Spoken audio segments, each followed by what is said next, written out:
Welcome back for part 2 of our interview with Donna and Brian Blackburn. In this video, this awesome couple will share more valuable information that will help you build your multifamily portfolio. Enjoy the show. Yes.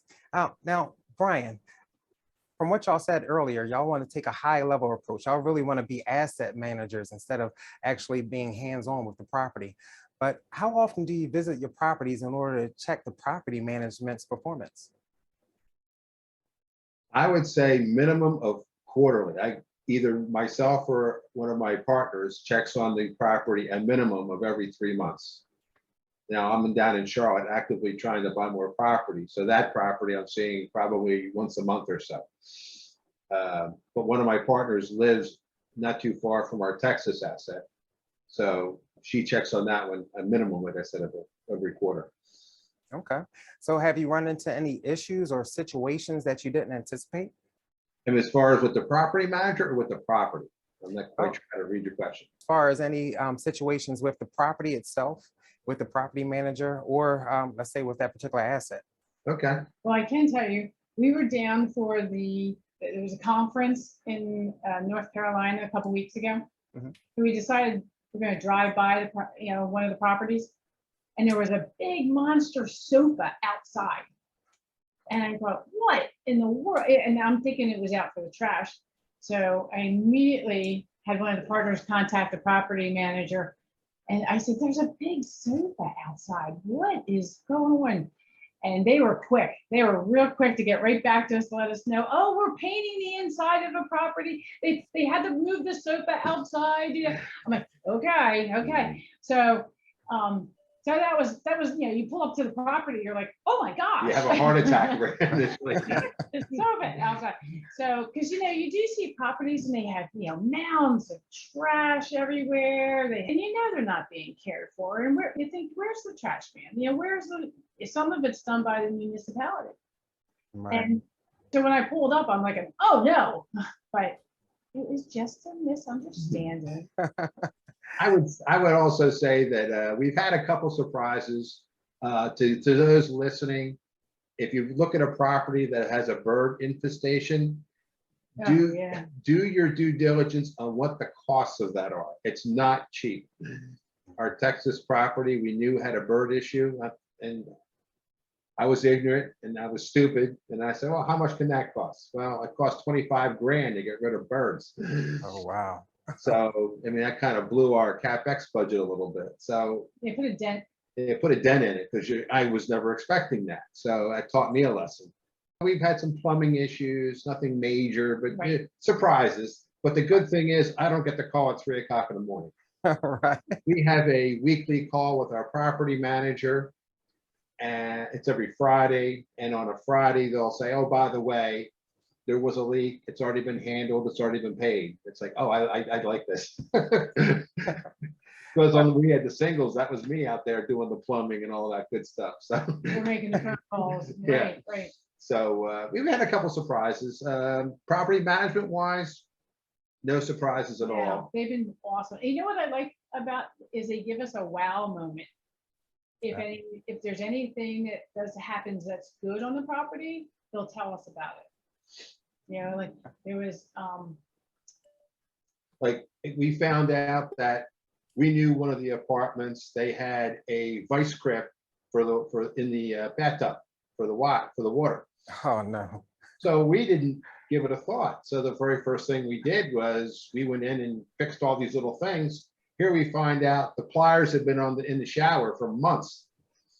So we got the wow moment that the lady actually went out of her way to contact property management and say, thank you. It's nice having a knob in the shower. So it's little things like that make us fall in love with our property management team because, they it's do nice to hear the right they thing. do the right thing.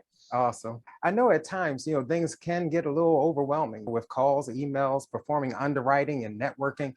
How do you set a schedule so you don't get overwhelmed? What do you do to relax? Right. No, I'm you have to have a schedule.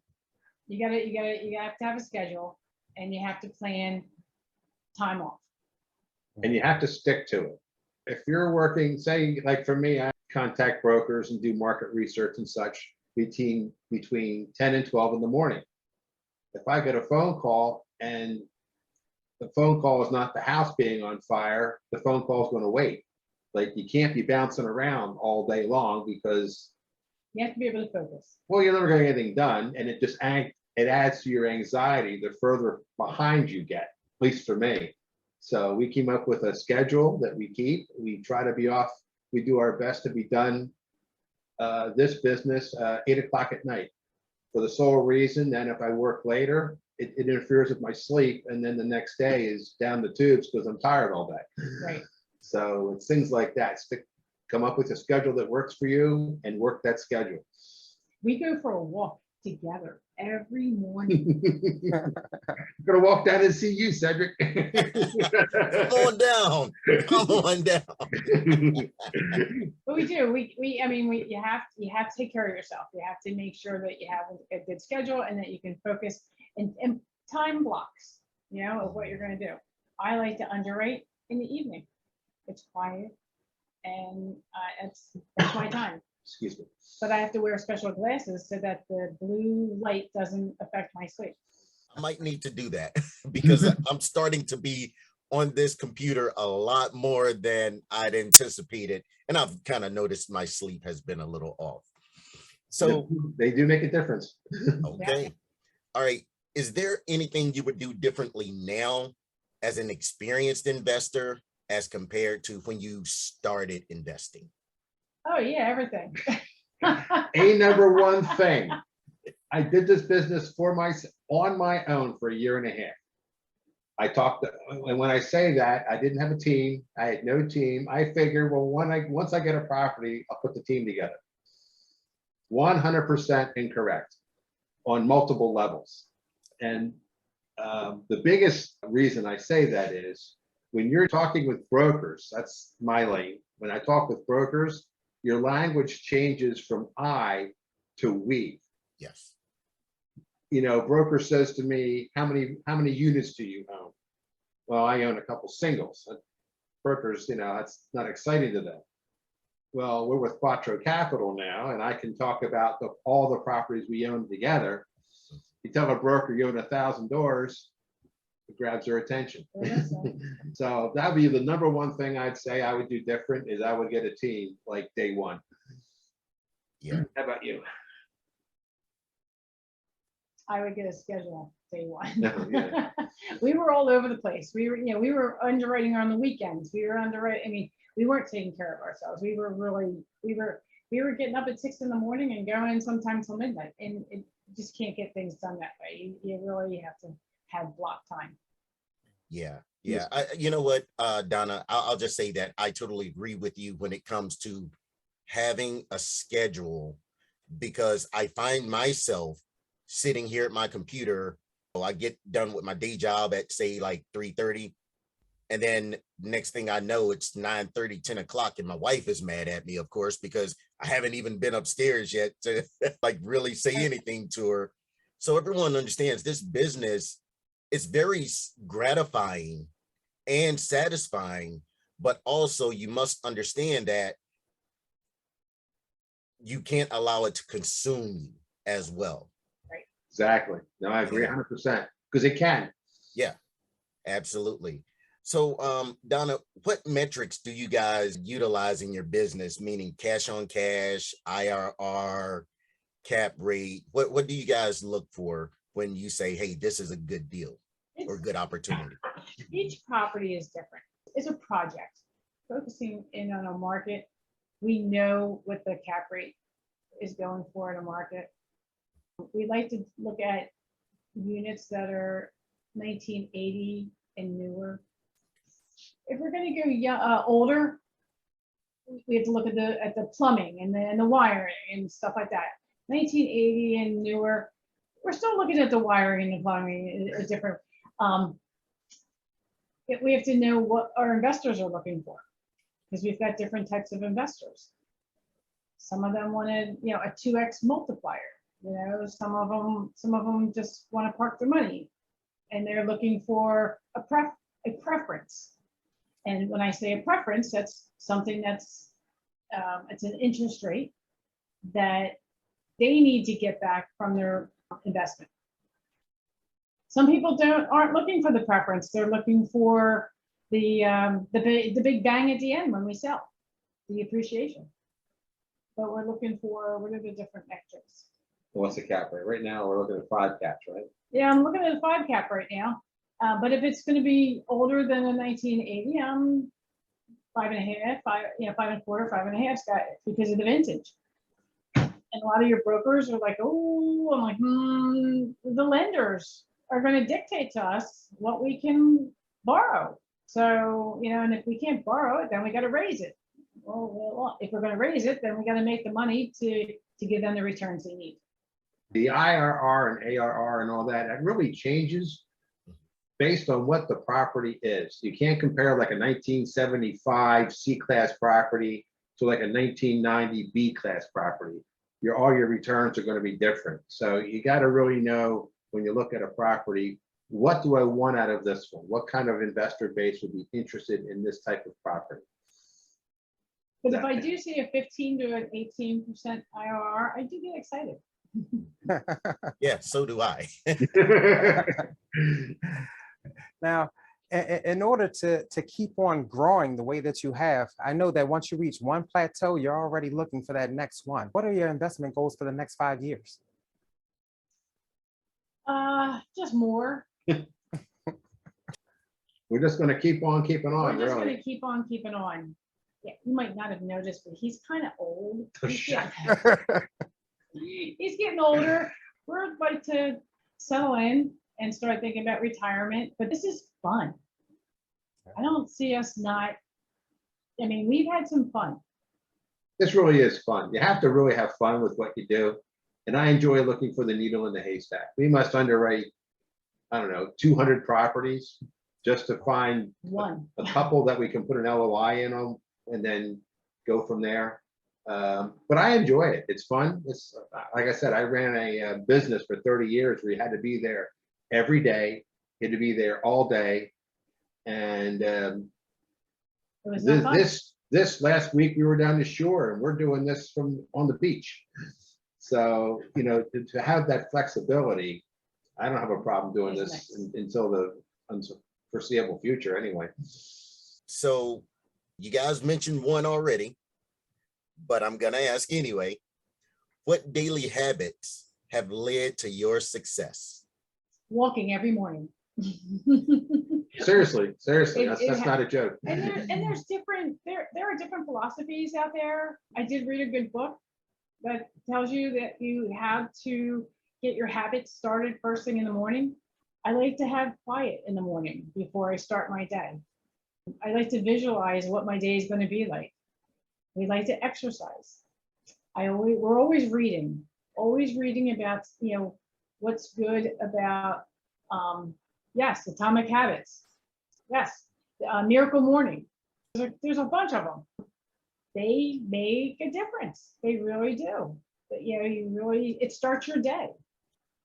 We would try to do exercise, try to take care of ourselves and like, no, I can't. I have to finish underwriting this property. I don't have time for it. But if you get it done in the morning and you relax and you do your affirmations and visualize where you see yourself, you can say, okay, I've got one thing checked off the list already. And, we exercise and we feel good. So that has been a game changer for us. I'd have to agree because I used to try to fit it in during the day. I'll take a break. I tell myself 1 o'clock or whatever, I take a break. And then the break never came. So getting that done first thing in the morning and then also reading. I was never a big reader, but I like reading more. Like I read The Creature from Jekyll Island. I would tell everyone on here to read that. Talks about the monetary supply, talks about how inflation's created, this whole inflation things we got going on right now. I wish I'd read this book 3 or 4 years ago because anyone who read this book would have understood what was happening. Just reading in general, getting to know this industry like the back of your hand. Big thing for me too is talking with brokers. Because if you're following me on LinkedIn at all, you hear a saying that I say, you got to suck at something until you don't. And I sucked at talking to brokers. but you have to learn the language before they'll talk to you in a more meaningful way. So that made a difference for me. Another habit that's good, taking a little moment at the end of the day to plan your next day. You plan tomorrow, today. Yeah, and I'm a list person, so I'm constantly making a list and I'm constantly adding to it. Yeah. But if you plan your day out the night before, then you can sleep well. Yes, yes. I've heard that a lot because, a lot of us, we will have things on our mind about tomorrow. So when you go to sleep, it's still on your mind. But when it's written down, Right. you've already done the data dump, Right. Exactly. So yeah, I definitely agree with that. That's an awesome point. So now I want each one of you to answer this question. What is one major piece of advice that you would give to someone who's just starting out their journey? And as you guys heard earlier, majority of the people that are on here are just starting out in this journey. So please give us one major piece of advice that you would give them to move the needle forward for them. For a brand new person, Brand new. pick everyone's brain. Talk to Cedric. Ask him everything. Talk to us. Talk to William. Talk to everybody on this group. Get everybody's name and numbers. Call them up. How do you do it? How do you do it? How do you do it?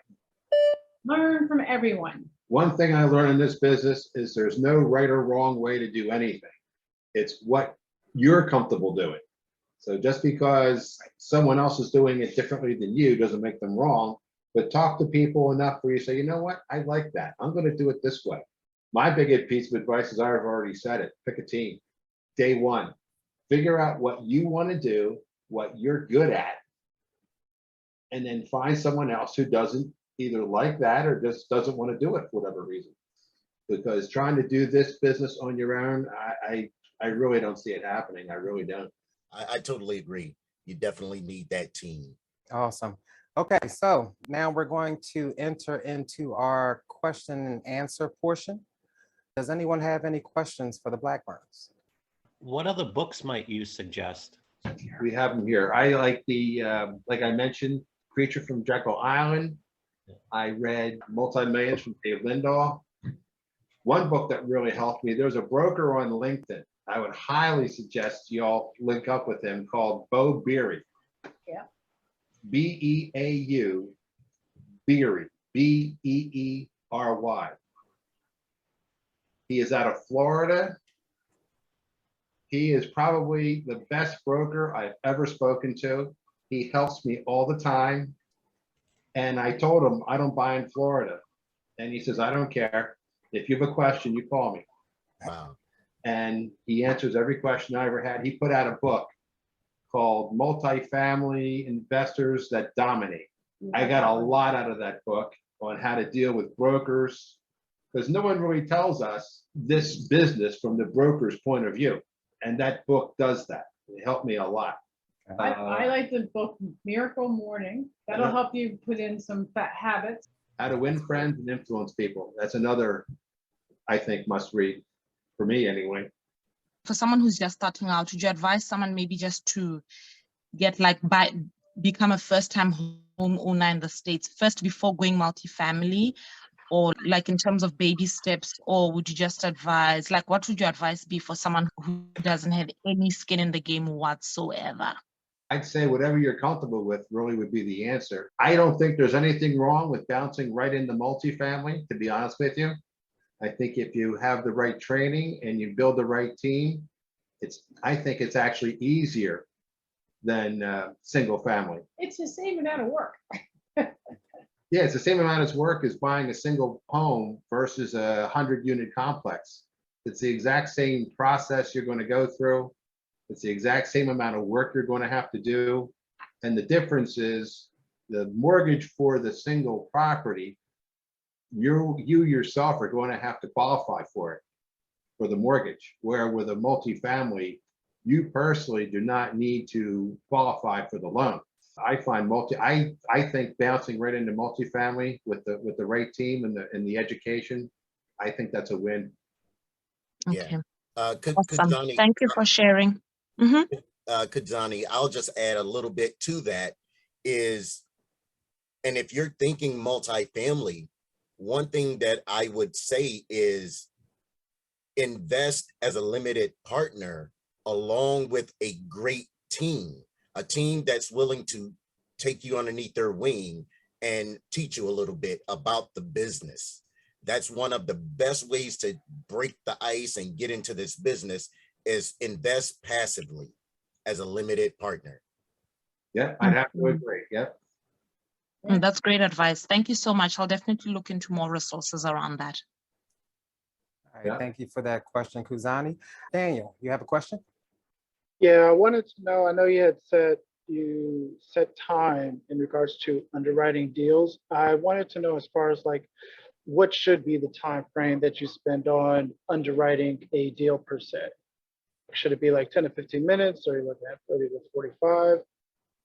That's her lane. Go ahead. You're gonna underwrite a property until the answer is no. Okay, How fast can you get to know? Okay. So the first thing you're gonna do is you're gonna look into a location, a market. Okay, once you know your market, and now you're talking to brokers, you get a property in your hand, you're gonna find out, okay, what's the level of household income in that area? Can it sustain what the broker's telling you the rents are? Then you want to make sure that the crime rate's good. Okay, you don't want to invest in a property where there's a lot of drugs or violent crimes, anything like that. Let me just say this. I'll spend a couple days working on a market to make sure it's a market we want to be in. Once we find a property, I can tell you my wife, she'll spend 2, 3, 4 hours underwriting a property. Until I get the answer no. Once the numbers start telling me no, then I'm like, oh, yep, this one's out. Next. Yeah, I can tell you, I've done 8 to 10 hours on a property because it goes and goes and goes, and then, but you can tell whether or not a property is going to be viable with high level numbers probably within an hour. Once you've decided that the area is good for crime, the area is good for, it can handle the household income, the tenant base, you have to know a tenant base. You have to know what the property is. Is the property an A, B, or C? And when I say an A, B, or C, an A property is a brand new property. A B property is a little older. A C property is a little older than that, but now it needs a little help. And then what is the area? Does the area sustain that property? But so once you know all that, then diving into the numbers as far as getting the financials and getting the rent roll and stuff like that, you know, once you put all that into your template, it could take, you know, a couple hours. Okay. appreciate that. Thank you. All right, I would like to take this time to thank Donna and Brian for coming out tonight and sharing all of this valuable information with us. I wish them much success in all of their future endeavors. Cedric, would you like to share what we have in store in the upcoming meetings? Absolutely. In the upcoming months, we will bring you multifamily team members such as property managers, asset managers, loan brokers, multifamily brokers, insurance brokers, cost segregation experts, branding specialists, mindset coaches, and all team members to help you become a well-rounded multifamily investor. Awesome. Next month, we're going to discuss the state of the real estate market as it concerns multifamily investments and how the increase in the interest rate will affect the deals. This information will be valuable for your multifamily investing. I want to applaud you for coming out tonight because it shows that you understand that with the right building blocks, you can build the perfect foundation for your apartment investing career. Be safe and be awesome. Have a good night, everyone. Thanks, everybody. Thank you. for Thanks, having us. Donna. Thanks, Brian. You're Thank welcome. you. Thank you.